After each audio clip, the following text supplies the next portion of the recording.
如果你又中意傳統又中意藝術嘅話咧，呢條白鵝潭藝術館嘅話咧，應該你要收藏一下啦，真係免費玩足一日都仲有時間啊！嗱，你話廣州靚唔靚？靚唔靚？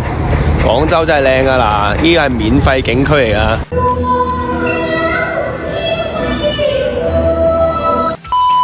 作為一個廣州嘅我啦，我未嚟過呢個叫白鵝潭大灣藝術中心啊。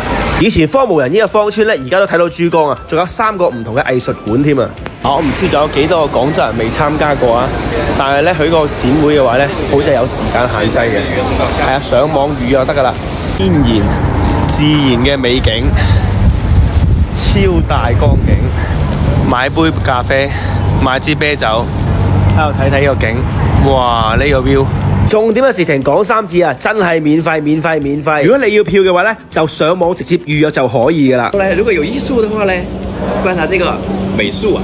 現場咧，如果你帶咗身份證嘅話咧，就直接可以入去噶啦。如果冇帶身份證嘅咧，可能要麻煩少少，要落負1啦，然後攞張飛，然後再入去。今次參加咧，可以就係呢個 Peter 嘅收藏展啊，入邊咧聽講仲有梵高嘅真跡，俾你睇睇現場嘅效果係點樣樣啦。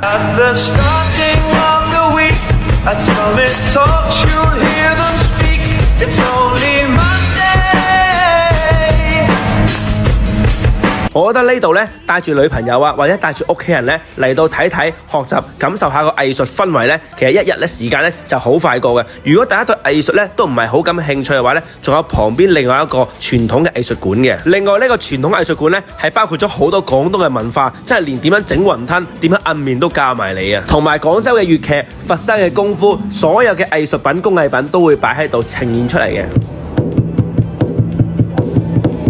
有好多廣東嘅文化咧，都係入到嚟先知道嘅。你用一日嘅時間咧，又學到嘢，又可以玩，其實真係好過成日去飲酒嘅。同埋呢度咧，佢介紹咗廣東有3個菜，有潮汕菜，有客家菜，同埋我哋港式嘅菜。唔係呢個姐仔同我講咧，雞咧就係代表喜咧，我都唔知道原來點解廣州人中意用雞。如果真係中意傳統嘅文化嘅話咧，佢朝早好似10點鐘啊，到夜晚嘅4點半都可以過嚟睇下佢啲手工藝術品嘅。原來咧，你望到啲藝術品咧，真係覺得我哋自己廣東嘅文化咧，真係好傳承嘅，同埋手工咧，真係越睇就越誇張嘅，你睇下。